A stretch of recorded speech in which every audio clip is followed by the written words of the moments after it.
everyone, welcome back to our official YouTube channel and welcome back to another video. आज की video के through हम एक बहुत ही इंपॉर्टेंट क्वेश्चन का आंसर करने की कोशिश करेंगे and that question is how to start attempting mocks for CLAT 2026.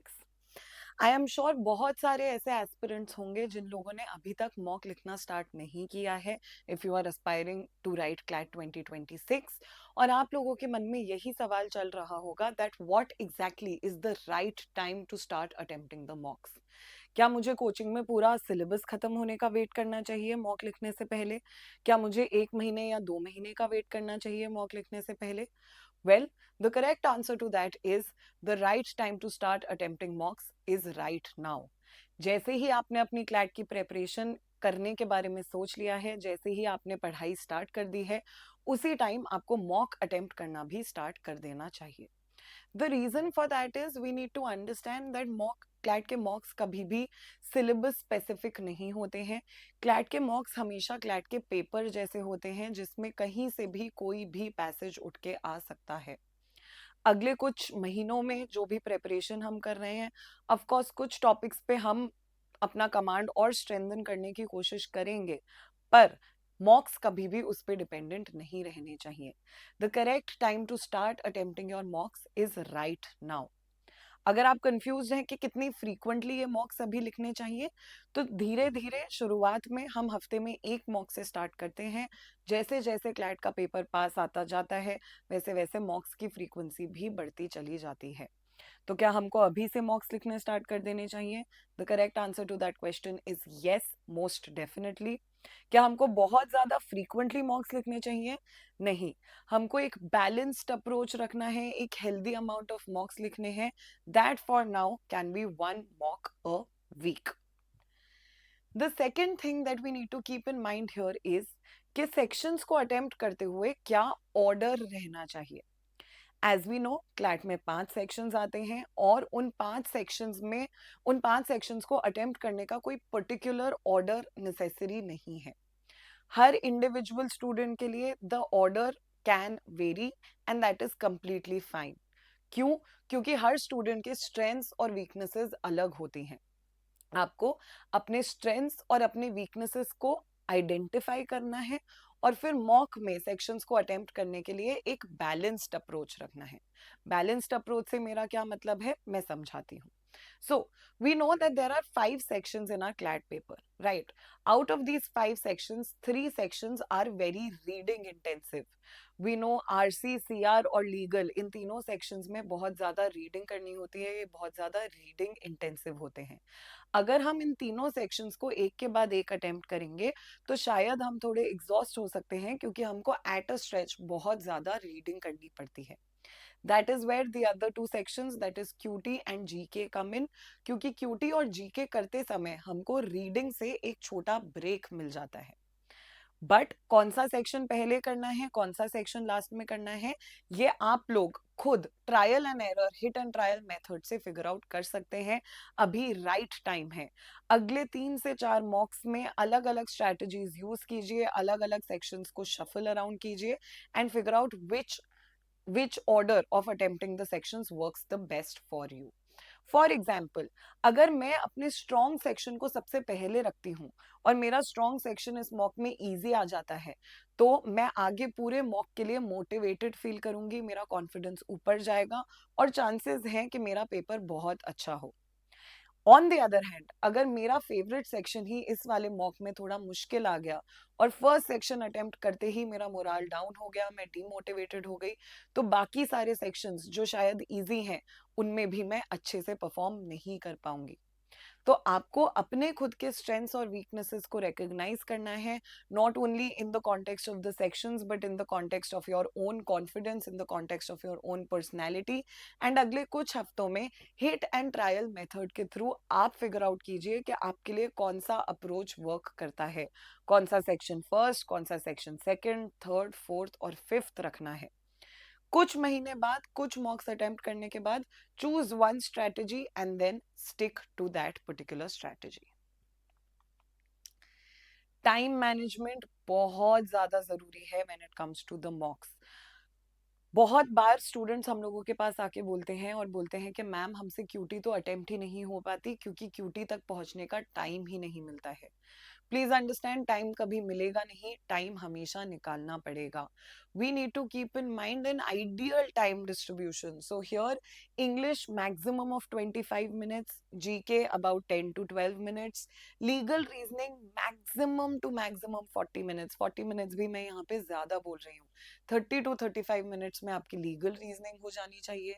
CR को आप 20 to 25 minutes दे सकते हैं एंड क्यूटी को आप 12 to 15 minutes दे सकते हैं। ये एक आइडियल सिचुएशन है। इसमें सिर्फ सेक्शंस और क्वेश्चंस को अटेम्प्ट करना नहीं, इसमें ओएमआर फिलिंग का भी टाइम इंक्लूडेड है। Please remember that. कोई भी सेक्शन आपको थोड़ा ज्यादा ट्रिकी लगता है, कोई भी सेक्शन आपको थोड़ा ज्यादा लेंथी लगता है, जिसपे आप थोड़ा ज्यादा टाइम देना चाहते हैं, you can definitely do that. But please remember, किसी एक सेक्शन को थोड़ा ज्यादा टाइम देने का मतलब है किसी दूसरे सेक्शन की टाइम लिमिट पे कॉम्प्रोमाइज करना। तो किसी दूसरे सेक्शन को ज्यादा टाइम देने से पहले ये जरूर सोचिएगा कि क्या आप किसी और सेक्शन से उतना ही टाइम निकाल सकते हैं या नहीं। Remember, the paper is always going to be of 120 minutes. You have 120 minutes to attempt 120 questions. That is, of course, an average of 1 minute per question. But ऐसा नहीं होता है। जीके के क्वेश्चंस में हमको कम टाइम लगता है, शायद लीगल रीजनिंग, शायद सीआर के क्वेश्चंस में हमको थोड़ा सा ज्यादा टाइम लग सकता है। The average amount of time that you can spend on a question is 1 minute, but of course that varies according to the section. ये एक अप्रोक्सीमेट टाइम लिमिट है जो रेकमेंडेड है, हर स्टूडेंट को इस पे स्टिक करना चाहिए। नाउ ऑल्सो प्लीज रिमेंबर, अगर मैं बोल रही हूँ कि इंग्लिश 25 मिनट में हो जानी चाहिए, इसका बिल्कुल भी ये मतलब नहीं है कि आपके फर्स्ट मॉक में 25 मिनट्स में आपसे पूरी इंग्लिश हो जानी चाहिए। नहीं, व्हाट आई मीन टू से बाय दिस इज, अगर आप इंग्लिश को 25 मिनट्स दे रहे हैं, इसका मतलब है 25 मिनट्स में जितने क्वेश्चंस हो रहे हैं उतने क्वेश्चंस करके you need to move on to the next section. Otherwise you will be doing injustice to some और the other section in your paper, which is of course something that we do not want. Please remember to keep this time limit in your mind the next time you are attempting a mock. बात करते हैं OMR की। अब मैंने जैसा कि आपको बोला, इस 2 घंटे में ही 120 क्वेश्चंस सॉल्व करने के साथ साथ आपको उन 120 क्वेश्चंस के आंसर्स ओएमआर पे भी मार्क करने हैं। क्या हमको ओएमआर फिल करने के लिए एक्स्ट्रा टाइम मिलता है? बिल्कुल भी नहीं। तो ये जो सेक्शनल टाइम लिमिट है, इसमें आपकी ओएमआर फिलिंग का टाइम भी इंक्लूडेड है। Please remember that. Now you might be wondering, क्या मुझे हर क्वेश्चन के बाद ओएमआर फिल करनी चाहिए, क्या मुझे एंड में ओएमआर फिल करनी चाहिए? Again that is something that you can figure out through trial and error method. जो भी अप्रोच आपके लिए बेस्ट वर्क करती है, try to stick to that.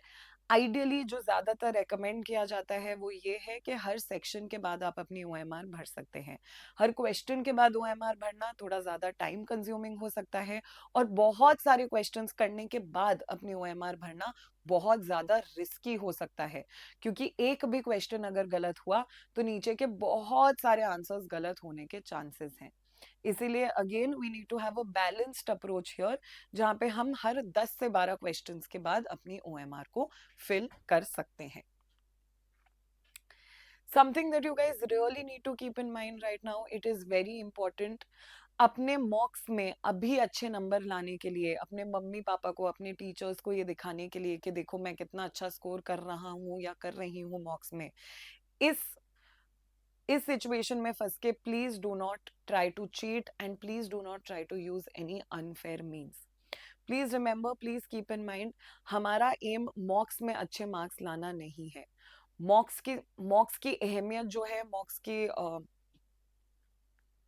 मॉक्स की इम्पोर्टेंस जो है, वो इसीलिए है क्योंकि ये मॉक्स हमको हेल्प करते हैं एक्चुअल क्लैट डे के लिए हेल्दी हैबिट्स बिल्ड करने के लिए।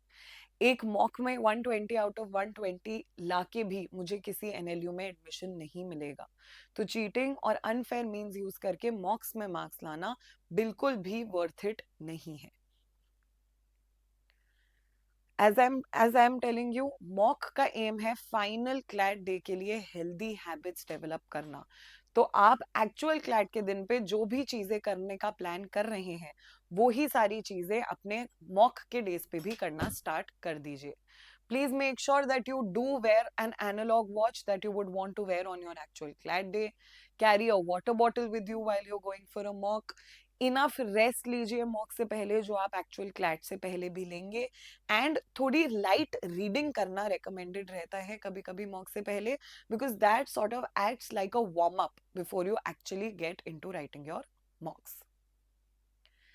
The last thing that we need to keep in mind here is कि मॉक लिखना कभी भी एक फॉर्मेलिटी नहीं होता है.